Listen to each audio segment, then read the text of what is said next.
Good morning class fourth, welcome to maths class. Students, हम कर रहे थे exercise 3 of mathematics of chapter 1। Chapter 1 का नाम है नंबर एंड न्यूमरेशन। तो स्टूडेंट्स, कल हम लोगों ने समझा था कि how to expand the numbers और how to write the numbers in expanded form, है ना। कल हमने क्वेश्चन नंबर 4 कंप्लीट किया था, जिसमें हमने समझा था कि इन नंबर्स को एक्सपेंड करके कैसे लिखना है।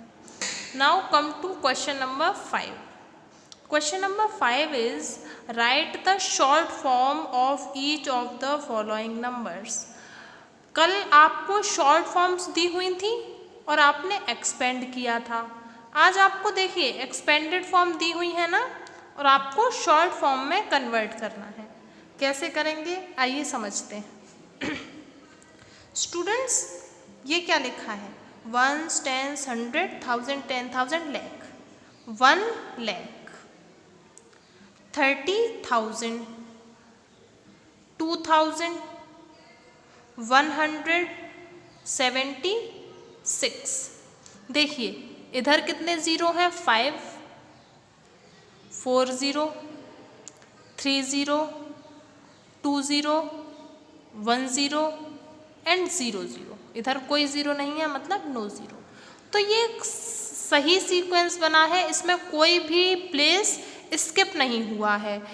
1s, 10s, 100, 1000, 10,000, lakh, मतलब प्लेस वैल्यू का ये एकदम सही चार्ट बना है, इसमें कोई भी डिजिट स्किप नहीं हुआ है। तो इसका डायरेक्ट आंसर हम लिख सकते हैं, it will be 1,32,176। Very clear students. आप इनकी फर्स्ट डिजिट को मिला के लिख देंगे तो आपकी शॉर्ट फॉर्म बन जाएगी। बहुत सिंपल है। आइए अब सॉल्व करते हैं part B. Part B is 5,60,000, 5,487। तो ये बिल्कुल सही सीक्वेंस है, चेक कर लेते हैं। 1s, 10s, 100, 1000, 10,000, lakh। तो इसकी शॉर्ट फॉर्म क्या हो जाएगी स्टूडेंट्स? हम सिर्फ फर्स्ट डिजिट को लिखते जाएंगे। क्या हो जाएगी? 565,487। So it's short form will be 565,487। How simple is it, students? It is too simple to solve now, but you have to pay attention over such questions. इनको आपको बहुत ध्यान से करना है, क्योंकि अगर एक भी प्लेस बीच में से मिस हो गई, वहाँ आपको ज़ीरो का यूज़ करना पड़ेगा। मैं आपको बताती हूँ, अभी आगे वाले क्वेश्चंस में समझाऊंगी कि कैसे करना है। Come to part C. Part C is 9,90,000, 9,999। अगर हम पीछे से देखना शुरू करें तो 1s, 10s, 100, 1000, 10,000 and lakh। So here no place is skipping, that's why we'll directly write 999 for 6 times। So it's answer will be 999,999। Very simple question, students. Now come to question number D. Students, question number D is slightly observable. आपको थोड़ा ध्यान देना पड़ेगा। कैसे? It is 70,000, 5,060। देखिए once की कोई digit दी है इसमें? नहीं दी। वंस में तो ज़ीरो होता नहीं है, तो वंस के लिए हम लिख लेंगे 0। उसके बाद टेंस के लिए तो 60 दिया है ना, 60 में 1 0 है, और 1 0 किस में आता है? टेंस में। आप लोगों को प्लेस वैल्यू सिस्टम याद होगा, तो क्या होता था place value system? 1s, 10s, tense पे क्या दिया है? 60, तो हम लिख देंगे 6। उसके बाद क्या आपको यहाँ कोई 100 प्लेस पे कुछ दिख रहा है? 100 प्लेस पे कितने ज़ीरो होने चाहिए? 2 0, लेकिन 2 0 वाली तो कोई डिजिट नहीं है इधर। इसमें 4 0 है, इसमें 3 0 है और इसमें 1 0 है। 20 वाली डिजिट कहाँ गई? अगर 20 वाला कोई नंबर नहीं है तो हम उसकी जगह पे लिख देंगे 0।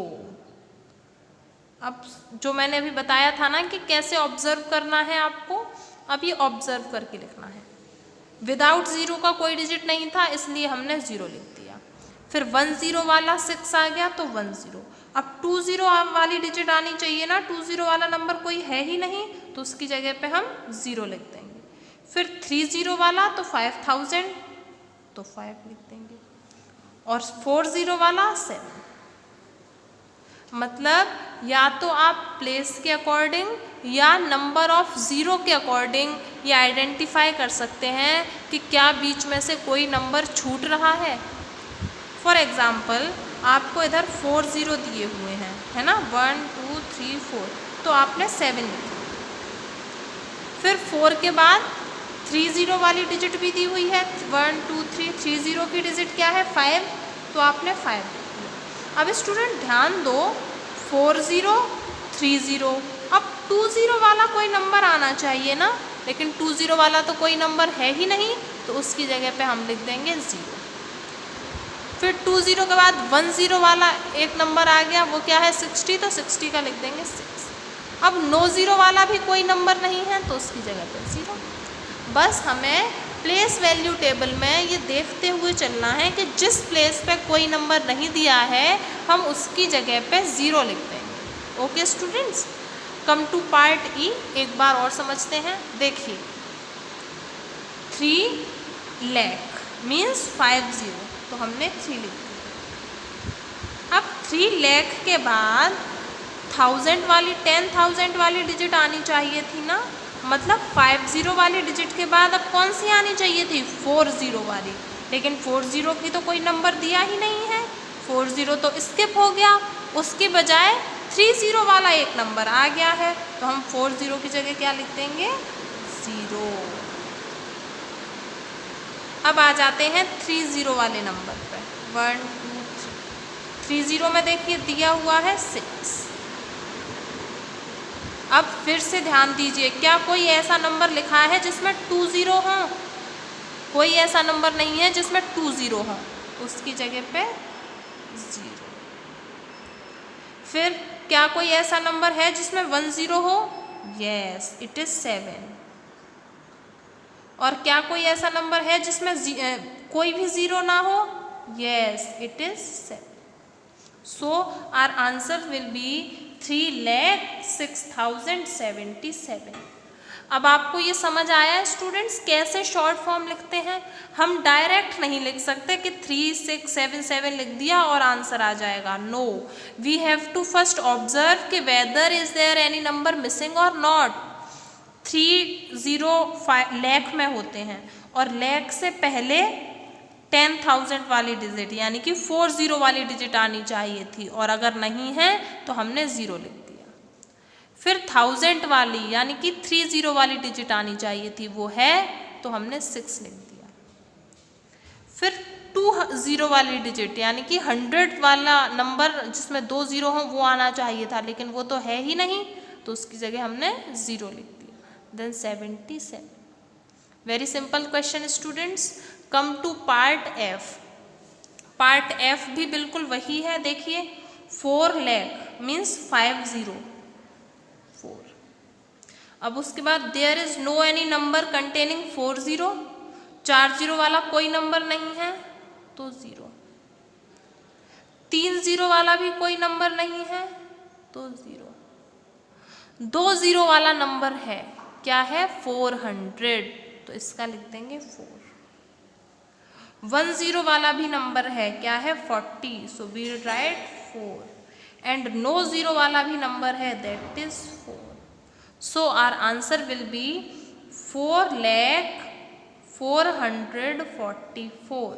स्टूडेंट्स ये क्वेश्चन बहुत ज़्यादा सिंपल हैं, लेकिन फिर भी आप डायरेक्ट इनकी डिजिट्स को नहीं लिख सकते। आप डायरेक्ट 7563677 या 4444 नहीं लिख सकते। आपको पहले ये भी आइडेंटिफाई करना होगा कि क्या कोई नंबर मिसिंग तो नहीं है। जैसे 10,000 से वंस की डिजिट इधर मिसिंग है तो 0 लिख दिया, टेंस दिया हुआ है, फिर 100 की डिजिट मिसिंग है तो 0 लगा दिया, फिर 1000 दिया है, फिर 10,000 दिया। इसलिए जो भी नंबर मिसिंग होगा उसकी जगह पे हम 0 पुट कर देंगे। ओके स्टूडेंट्स, तो आज आप लोगों का वर्क है कि आपको क्वेश्चन नंबर 5 तक अपनी एक्सरसाइज 3 अपनी नोटबुक में कंप्लीट करनी है। ठीक है स्टूडेंट्स।